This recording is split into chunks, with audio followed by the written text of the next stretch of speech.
வைத்தியர் ராமநாதன் அர்ச்சுனா இலங்கை பாராளுமன்றம் 2025/7/17 அன்று யாழ்ப்பாண ஒருங்கிணைப்பு குழு கூட்டத்தில் அரசியல் கட்சிகளின் பிரதேச சபை தவிசாளர் சுகீர்தன் மற்றும் சக உதவி தவிசாளர்களினால் பாராளுமன்ற சிறப்புரிமை மீறல் தொடர்பான முறைப்பாடு வழங்குதல். மதிப்புக்குரிய பிரதி சபாநாயகர் அவர்களே, இலங்கை ஜனநாயக சோசலிச குடியரசின் சிறுபான்மை தமிழ் மக்களின் பாராளுமன்ற உறுப்பினராகிய நான் தங்களுக்கு கடந்த மாவட்ட ஒருங்கிணைப்பு குழு கூட்டத்தில் திட்டமிடப்பட்டு அரங்கேற்றப்பட்ட இனக்கெதிரான பாராளுமன்ற சிறப்புரிமை மீறல் தொடர்பான முறைப்பாடு ஒன்றினை வழங்கி அதனை பாராளுமன்ற சிறப்புரிமை குழுவிற்கு ஆற்றுப்படுத்துமாறு தால் வேண்டிக் கொள்கிறேன்.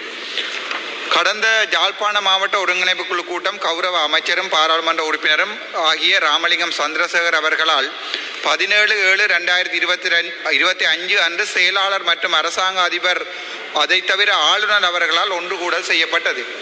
இந்த கூட்டம் எவ்வாறு அமைக்கப்பட வேண்டும் என்பது தொடர்பாக தேசிய பாதுகாப்பு, உள்நாட்டு அலுவல்கள் மற்றும் இராஜாங்க அமைச்சினால் 2022ஆம் ஆண்டு வெளியிடப்பட்ட சுற்றறிக்கை இலக்கம் 2022-1 இன் அடிப்படையில் தெளிவாக கூறப்பட்டிருக்கின்ற போதும் அரசாங்க அதிபர் செயலாளர் என்ற அடிப்படையில் இந்த கூட்டத்திற்கு அழைக்க முடியாத உள்ளூராட்சி தவிசாளர்களை அழைத்திருந்தது இங்கே சுட்டி காட்டப்பட வேண்டிய ஒன்றாகும். மேலும் சுற்றறிக்கையின் 33வது பந்தியின் மூலம் தகுதியற்ற ஒருங்கிணைப்பு தலைவர் ஒருவரை தேசிய பட்டியல் பாராளுமன்ற உறுப்பினராக இருந்திருந்தும் நியமித்திருப்பதால் இவ்வாறான குழப்பங்கள் ஏற்படுகிறது என்பதை சபைக்கு தெரிவிக்க விரும்புகின்றேன். இதன்போது கௌரவ பாராளுமன்ற உறுப்பினர் இளங்குமரன் அவர்களால் தொடுக்கப்பட்ட மாநகர சபை பாதை ஒன்றினை மூடியமை தொடர்பான விவாதத்தின் போது மாநகர சபை மற்றும் பிரதேச சபைகளால் பாதைகளின் ஓரம் கொட்டப்படுகின்ற குப்பைகளை ஒழுங்காக அப்புறப்படுத்தப்படுவதில்லை என்ற கருத்தினை பாராளுமன்ற உறுப்பினராக பொறுப்பான முறையில் நான் தெரிவித்த போது அங்கே வரவழைக்கப்பட்டிருந்த கட்சி சார்ந்த உள்ளூராட்சி சபை தவிசாளர்கள் அந்த சபையின் நாகரிகம் தெரியாமல் ஒரு பாராளுமன்ற உறுப்பினரும் வைத்தியருமாகிய என்னை இழிவான சொற்களால் வெளியே போடா நாயே என்ற விதத்தில் பொருள்பட விழித்திருப்பதானது ஒரு பாராளுமன்ற உறுப்பினருக்கு வழங்கப்பட வேண்டிய கௌரவம், அதே நேரம் ஒரு பாராளுமன்றத்துக்கு வழங்கப்பட வேண்டிய கௌரவம் இரண்டினையும் கேள்விக்குள்ளாக்கி இருக்கிறது.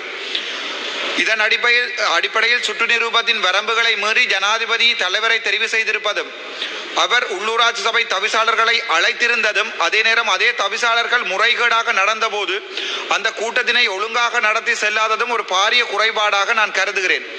இதன் அடிப்படையில் சம்பந்தப்பட்ட தவிசாளர்கள் பாராளுமன்ற சிறப்பு உரிமை குழுவிற்கு அழைக்கப்பட்டு அதற்குரிய விசாரணைகள் சரியான முறையில் நடைமுறைப்படுத்தப்பட்டு ஒரு பாராளுமன்ற உறுப்பினருக்கு ஏற்படுத்தப்பட்ட களங்கம் மற்றும் இந்த உயரிய சபைக்கு ஏற்படுத்தப்பட்ட களங்கம் தொடர்பாக தயவு செய்து நடவடிக்கை எடுக்கவும், அதே நேரம் இவ்வாறான நடவடிக்கைகள் மீண்டும் தொடராமல் இருப்பதற்கு சம்பந்தப்பட்ட உள்ளூராட்சி ஆணையாளருக்கு எழுத்து மூலமாக அறிவுறுத்தல் ஒன்றை வழங்கவும், அதே நேரம் மாவட்ட அபிவிருத்தி குழு கூட்டங்களுக்கு அழைக்கப்பட வேண்டிய பிரதிநிதிகளை மாத்திரமே அழைக்கப்பட வேண்டும் என்ற அடிப்படையிலான சுற்று நிரூபத்தின் ஒழுங்கமைப்பு பேணப்பட்டு அதற்குரிய நடவடிக்கைகள் எடுக்கப்பட வேண்டும் என்பதை நான் தயவாக கேட்டுக்கொள்கிறேன்.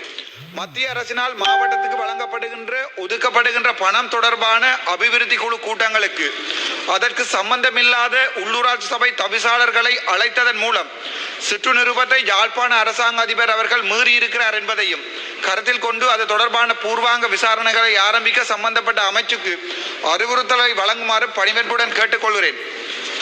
மேலும் குறிப்பிட்டதொரு பிரச்சனைக்குரிய தீர்மானம் எடுப்பதற்கு அல்லது தீர்மானம் எடுக்கும் வகையில் அது ஆதரவு வழங்குவதற்கு மாவட்ட ஒருங்கிணைப்பு குழு கூட்டத்துக்கு அல்லது பிரதேச ஒருங்கிணைப்பு குழு கூட்டத்துக்கு என பல்வேறு மட்டத்திலான நபர்களை அழைக்க முடியாது. அவ்வாறான சந்தர்ப்பம் ஒன்றில் அவசியப்படுமாயின் ஒரு சில நாட்களுக்கு முன்னரே அவர்களை அழைத்து குறித்த விடயம் தொடர்பான கருத்தை எழுத்து மூலம் மாவட்ட செயலாளருக்கு அல்லது பிரதேச செயலாளருக்கு அறிவித்திருத்தல் வேண்டும் என சுற்றறிக்கையின் 26வது பந்தி கூறுகிறது. இந்த சுற்றறிக்கையினை யாழ்ப்பாண அரசாங்க அதிபர் பிரதீபன் மீறி இருப்பதாலும் கூட்டத்திற்கு ஒவ்வாத சம்பந்தமில்லாத தனிநபர்களையும் அரசியல்வாதிகளின் கையாட்களையும் நுழைய அனுமதிப்பது ஒரு மாவட்டத்தின் அபிவிருத்திக்கு பொறுப்பான ஒருங்கிணைப்பு குழு கூட்டத்தை திட்டமிட்டு சிதைப்பதாக பொதுமக்கள் கருதுவதால் அரசாங்க அதிபர் பிரதீபன் இக்குழுவிற்கு அழைக்கப்பட்டு விசாரணைக்கு உட்படுத்தப்பட வேண்டும். இதன் அடிப்படையில் இந்த சிறப்புரிமை மீறல் தொடர்பான முறைப்பாட்டினை சரியான முறையில் ஆற்றுப்படுத்துமாறு கௌரவ பிரதி சபாநாயகர் அவர்களை அன்புடன் வேண்டிக் கொள்கிறேன். நன்றி. There is wide disparity between your English and your Tamil translation given here. Anyway, I will forward it to the Speaker for appropriate action.